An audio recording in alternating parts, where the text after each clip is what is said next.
The night my father lifted his glass and called what I do a sweet little hobby for a girl with a soft heart.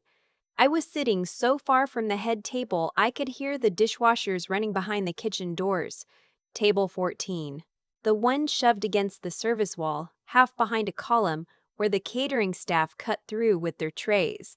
No flowers on it, just a stubby candle in a jar and a place card printed off somebody's home printer. My name in plain black letters, while every other table had cards hand-lettered in gold with a sprig of dried wheat tucked under each one. I had known about that table for 9 days. What I didn't know was what the man sitting beside me, the man not one person in my family had ever bothered to ask a single real question about, was about to do when he stood up. But I'm jumping ahead. You have to understand the Whitlocks first, because in my family, the name comes before the person every single time. My grandfather planted the first vines on the escarpment in 1968, on a parcel of clay land everybody told him was good for nothing but apples and headaches. He proved them all wrong. By the time he died, Whitlock Estates had a tasting room that got written up in magazines and a Riesling that ended up on the wine list of every steakhouse from Toronto to Ottawa. My father took it from there and made it into something with a board and a brand and a reputation. We were the family that got invited to the lieutenant governor's garden party, the family whose name was etched into a brass plaque at the hospital wing they'd funded. The family people in Niagara said with a little reverence, like it was a small miracle that we lived among them. There's a wall in the main tasting room, all warm oak and recessed lighting, and on it hang the photographs that tell the official story of us. My grandfather in his shirt sleeves between the rows, squinting into the sun. My father shaking hands with the premier at a ribbon cutting. My mother accepting some award for women in agribusiness, her pearls catching the flash. And my sister, at her graduation from the wine business program. Then again at the launch of her own label. Both of my parents on either side of her, all three of them lit up like the whole world had been built for that one moment. I'm not on that wall. It isn't because I failed at anything. It's because when I was 19, sitting at our kitchen table after my first year of university, I told my parents I wasn't going into the family business. I wanted to be a nurse. Not the kind in a clean little clinic handing out flu shots either. I wanted palliative care. I wanted to be with people at the end. I'd spent that whole spring sitting with my grandfather while he died of the thing that finally caught up with him. And somewhere in those long, quiet afternoons, holding a man who had built an empire while he forgot my name and then remembered it again, I understood what I was for. My mother set down her fork very carefully. I still remember the sound it made on the plate. She looked at my father and said, "Well, what on earth are we supposed to tell the Hargreaves?" The Hargreaves were friends of theirs. Their daughter was articling at a Bay Street firm. That was the comparison that mattered. My father didn't say anything that night. He just started, over the following weeks, referring to my plans as Sloane's little detour. And that word stuck the way a burr sticks to a sweater. It became the family shorthand for me. My sister was the future of Whitlock Estates. I was the detour. 8 years is a long time to be a detour. I work as a registered nurse on a palliative care unit at a hospital about 40 minutes from where I grew up. I make a little under $68,000 a year, which in this part of Ontario means I rent the upper half of a house and drive a Honda with 190,000 kilometers on it and think hard before I buy the good cheese. I help people who are dying do it with some dignity. I learn their kids' names. I figure out which one of them likes the window open and which one is scared of the dark and won't say so. I have held more hands in their last hour than I could count, and I have learned how to cry in the supply closet for exactly 2 minutes, and then wash my face and go back out smiling, because the family in room 9 needs me steadier than I feel. My parents call this Sloane's caregiving thing. There's always a little pause before caregiving, like they're reaching for a word that won't embarrass them at the club. The moment I stopped waiting for them to change came about 10 months ago. Our unit got named the Provincial Program of the Year by the Palliative Care Association. one award, one team in the whole province, and I had written half the application and built the family support model they singled out in the citation. There was a ceremony in Toronto. I sent the invitation to the family group chat 3 weeks ahead. My father wrote back the next morning, "Sloan, we've got the Vintners Gala that night. You know how it is, sweetheart." 2 days later, there was a photo on Instagram of him at that gala, his arm around my sister, beaming the way he only beams when he's genuinely proud of someone. I kept my framed certificate on my kitchen counter for a month. By the end of the month, I'd stopped seeing it. It was just a piece of paper leaning against the backsplash, and somehow that was worse than if I'd thrown it out. So, when people ask why I never told my family much about my partner, why I kept him in a separate part of my life altogether, the honest answer is just, they never asked. They knew I was seeing someone. My mother's entire investigation, conducted over the phone last autumn while I could hear her stirring something on the stove, was 3 questions. Is he in the industry? No. Does he have prospects? He runs a tree farm and a woodlot out past Caledon. A little silence. Well, I suppose that's honest work. And that was it. A year and a half of my life summed up and shelved in under a minute. His name is Cormac Larkin. He grows trees. Actual trees, oaks and white pine and black walnut. Thousands of seedlings a year in long rows out on a property his grandparents bought after the war. He gets up before 5.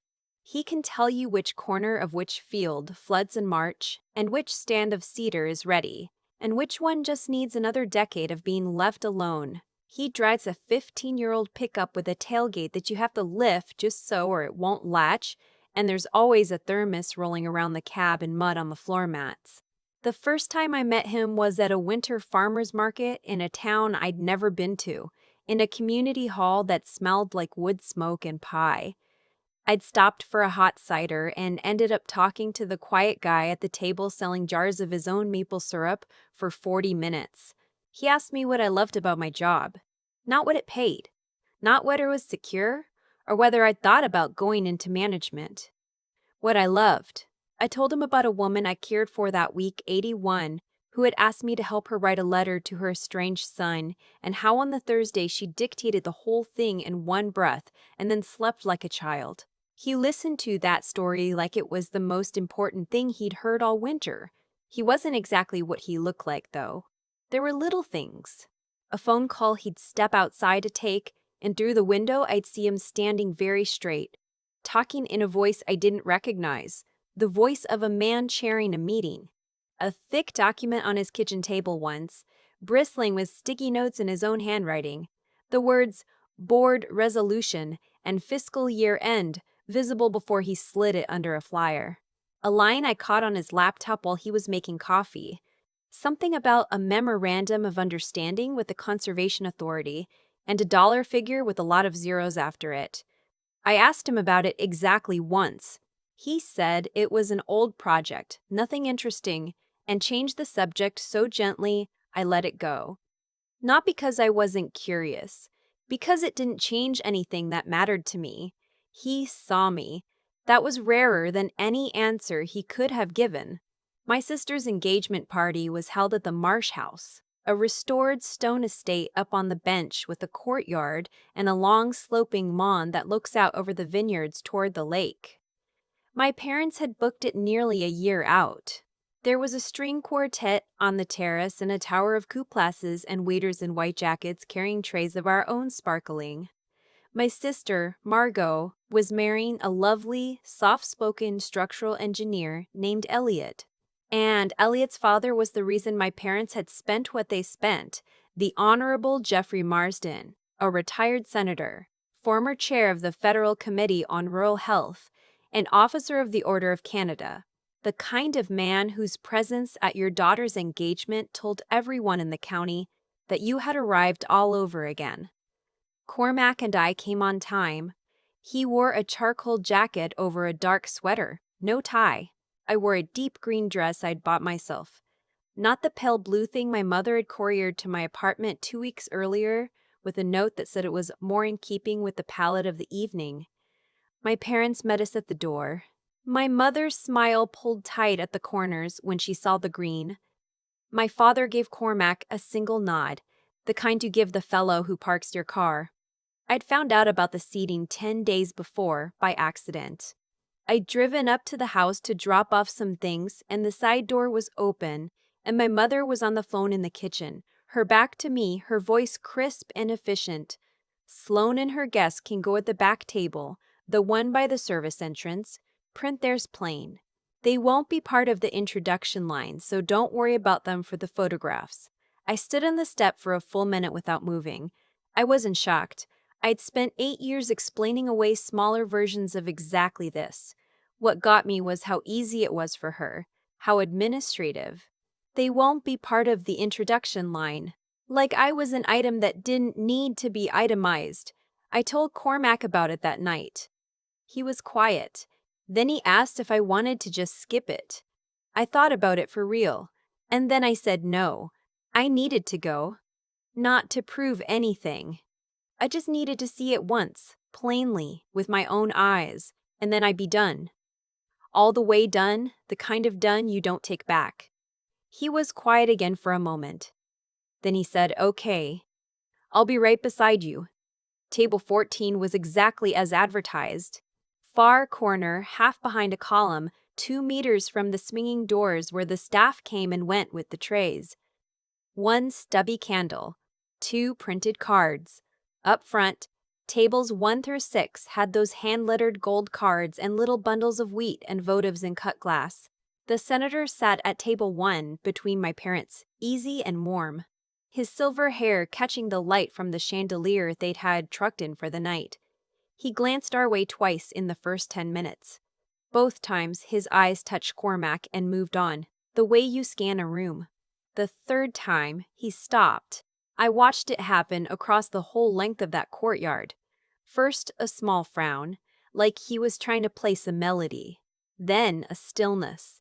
Then something that looked a lot like disbelief. I want you to understand the texture of that evening before I tell you what happened, because the cruelty of my family was never loud. It was upholstered. It came with good wine and soft lighting and a quartet playing something by a composer whose name everyone pretended to know. The waiters refilled my water without ever quite meeting my eye, because they'd been told where the important people were sitting and I clearly wasn't one of them. My sister floated past once, kissed the air near my cheek, said so glad he could make it, the way you'd say it to a coworker you don't like, and floated off again. Cormac put his hand over mine under the table, and I realized I'd been gripping the edge of it. Then the quartet went quiet and my father stood for the toast. He was good at this. I'll give him that. My father could make a room feel the privilege of being permitted to listen to him. He spoke about legacy, about building something that outlasts you, about the land and the patience it takes. He spoke about Margot with the specific, detailed pride of a man who has been paying attention to one daughter for 30 years.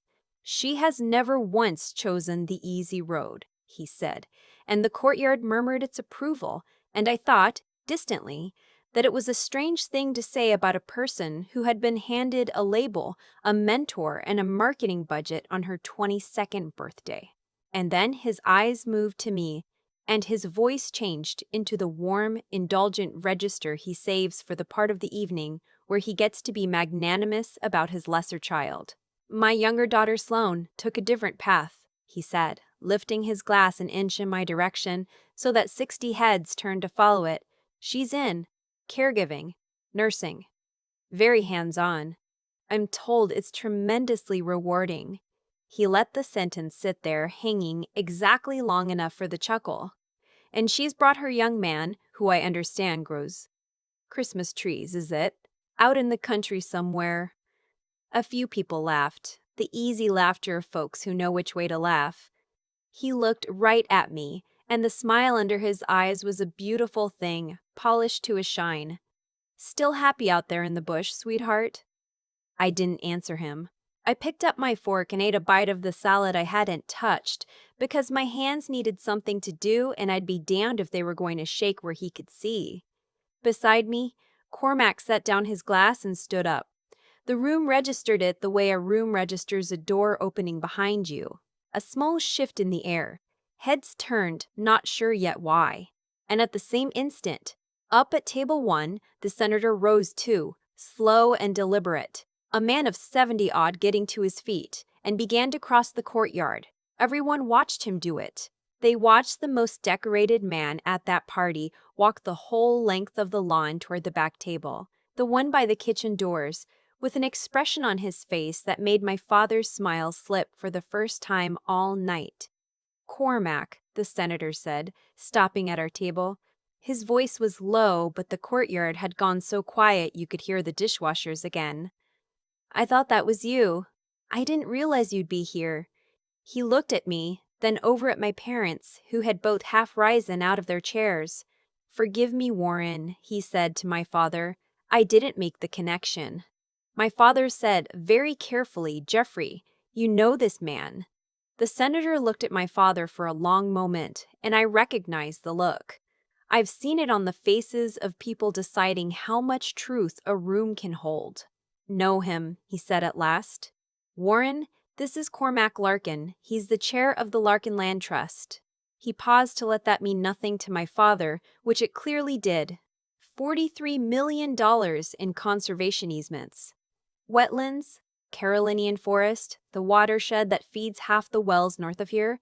I have personally tried, twice, to get him onto the Federal Advisory Panel on Rural Land Use, and twice he's turned me down. Something almost fond crossed his face.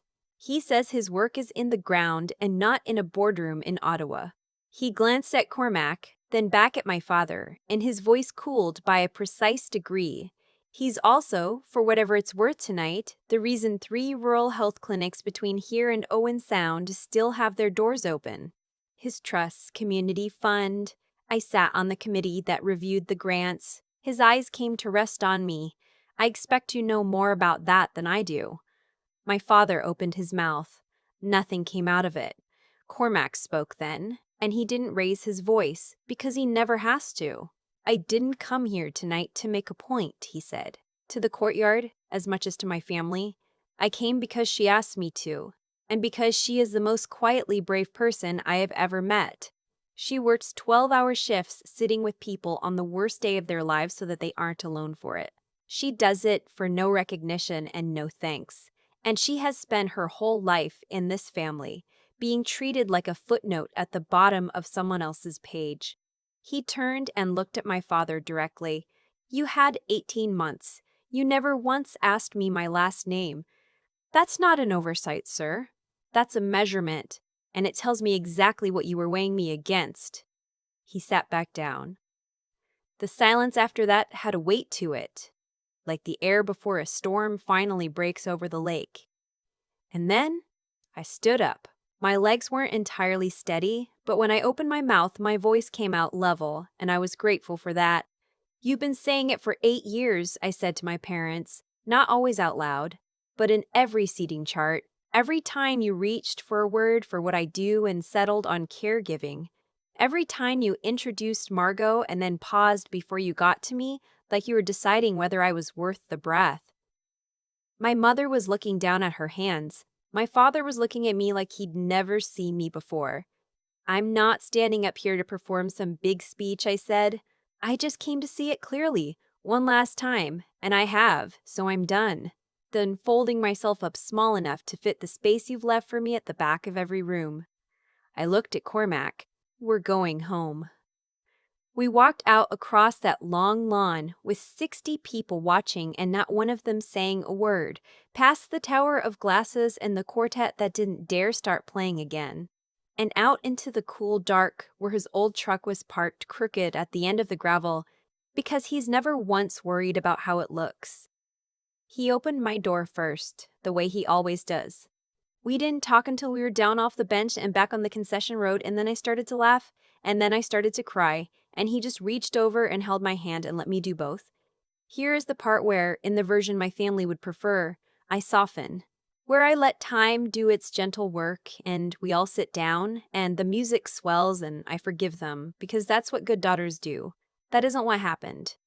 The first call came from my sister 3 days later. Her voice had lost all its polish. The wedding was off, not canceled, she kept saying, just postponed. But Elliot had told her he couldn't stand up in front of everyone they knew and pretend he hadn't watched his own father walk across a room to defend a stranger because his fiance's family wouldn't. The senator had quietly stepped back from 2 boards my father sat on, and word of that was already moving through the county the way word does. 2 of the winery's biggest restaurant accounts had sent stiff, lawyerly emails about reevaluating their supplier relationships. I learned later it cost my father something north of what I make in 3 years. I should have said something, my sister told me on the phone, crying. All those years. I knew what they were doing to you, and I didn't say anything because it was easier to be the good one. I believed her. Mostly. What do you want from me, Margot? I asked her. I want you to let them apologize, she said.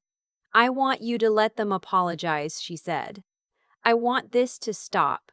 And there it was. I sat with the phone against my ear, and I thought about how, even now, even in tears, the goal was for it to stop. Not for it to be made right, for the consequences to go away. Do they want to apologize? I asked her. Or do they want me to make the bleeding stop? She didn't answer. And the not answering was its own answer. My mother called 2 days after that. Will you come up to the house, she said. Your father and I would like to talk to you. And I almost said yes, the way I'd said yes my whole life, on instinct, before I'd even decided. But I didn't. I told her I'd think about it. I told her I needed to know first whether she actually understood what she'd done, or whether she just wanted her daughters back at the same table for the photographs. There was a long silence on the line. And then my mother, who has never in my memory admitted to being wrong about anything, said, I don't expect you to forgive us. I'm not even going to ask. But your father and I have been talking, and I know, we failed you. Both of those things are true at once, and I'm tired of pretending only the convenient one is. That cost her something. I could hear it cost her, but I had spent 28 years learning the difference between a person who is sorry and a person who is sorry it caught up with them, and I wasn't going to mistake one for the other just because it would feel good for an afternoon. So I didn't go up to the house that week, or the next. I want to be clear about that, because I know how these stories usually end, with the wrong daughter swept back into the fold the moment somebody sheds a tear, grateful for scraps of an apology. That isn't the deal I made. I told my mother that if she and my father wanted any kind of relationship with me, it would start with them, not me, that I was not going to manage their feelings or smooth over the rough edges or explain to the family friends why things were tense. If they wanted to do the work was theirs to start, and I would consider, slowly, whether to meet it. I didn't promise to come back. I promised only to watch what they did next and to decide based on that, and not based on how much I missed the idea of the family I'd never actually had. It's been a few months now. My father has not, to my knowledge, told a single person at the club that his younger daughter is a nurse and not a caregiver. That's a small thing. It's also the first true thing he's done in 8 years. He sent me a letter, an actual letter in his own handwriting, which he is bad at, and it didn't ask for anything. It just listed, plainly, some of the things he'd gotten wrong. I read it twice and put it in a drawer. I haven't written back yet. When I do, it'll be because I've decided to, not because the silence got uncomfortable. My sister and Elliot are taking the time they need. She told me last month that she started seeing someone, a counselor, to figure out who she actually is underneath the daughter our parents built. I don't know what she'll find, but I think looking is the right direction, and I told her so. Cormac was at his kitchen table the night I finally drove home from all of it, reading something with a pencil behind his ear, mud still on his boots by the door. I sat down across from him and I said, I think I'm okay. Not happy yet. Not healed. Just okay. He looked up and nodded like that was the only thing he'd been waiting to hear, and he poured me a cup of the bad coffee he refuses to upgrade, and we sat there while the wood stove ticked, and the snow came down outside over 40,000 trees he planted with no one watching, for no reason except that the land needed them. I've thought a lot since then about how much of my life I spent trying to translate myself into a language my family would respect, trying to make a dying woman's last good afternoon sound impressive at a dinner party. It never worked, and I finally understand that it was never going to, because the problem was never that they didn't understand my work. They understood it fine. They just didn't think a person who chose it was worth a centerpiece. There's something clarifying about being seen plainly by someone who has nothing to gain from it. My family weighed Cormac on a scale of titles and accounts and found him light. He was quietly running one of the largest conservation trusts in the province and keeping 3 rural clinics alive, and none of it ever showed on the surface, because he never once needed it to. He just did the work. So let me ask you something before you close this. Is there someone in your life whose worth you've already decided, based on what they drive or what they earn or how they answered when you asked what they do? And is it possible you stopped looking at the actual person a long time ago, at the back table in the plain green dress, doing the quiet thing that nobody's clapping for? For years, I told myself the problem was that my family didn't understand the work, that if I could just find the right words, the right story about the right patient, they would finally see that what I do matters. The night at the Marsh House taught me I had the whole thing backwards. They understood my work fine. They simply decided that a person who chose it wasn't worth a centerpiece. And no speech of mine was ever going to outvote that decision. The change didn't come from convincing them. It came the moment I stopped trying. What happened to my father after that toast wasn't luck, and it wasn't fate reaching down to punish him. It was arithmetic. He spent 18 months treating Cormac as beneath his notice, never once asking the man's last name, and a person who measures everyone by their bank account will eventually be measured back by people who have more than he does. Senator Marsden didn't ruin anything. He just told the truth in a quiet room, and the truth my father had been hiding from did the rest. You cannot build a reputation on contempt and expect it to hold weight when the contempt finally shows in front of the wrong guest. I think a lot now about why I was able to stand up at that table when for 8 years I'd swallowed everything. It wasn't that I'd suddenly grown braver. It was that I'd quietly built something to stand on. Sitting with the dying had taught me to tell the difference between what looks important and what actually is. And once you've held a stranger's hand through their last breath, your father's cruelty at a garden party loses a lot of its size. Margot is only beginning that work now, in a counselor's office, figuring out who she is underneath the role she was handed. I don't envy her the late start, but I'm glad she started. If I've learned anything worth passing on, it's this. Be the kind of person who does the decent thing when no one is keeping score, the way Cormac planted 40,000 trees with no one watching. Learn to look past the truck a man drives and the title a job carries, because almost everything that matters about a person is the part that doesn't show on the surface. And when you finally see your situation clearly, find the spine to do the hard, unglamorous thing. Set the boundary, walk across the lawn, refuse to fold yourself small again, even when the whole room is watching and not one of them is on your side. I still keep that Program of the Year certificate in a drawer instead of on a wall now. I don't need it propped up where I can see it anymore. I know what it cost and what it means, and these days that knowing lives in me instead of on the counter. That, more than anything my father ever said, is what finally felt like coming home.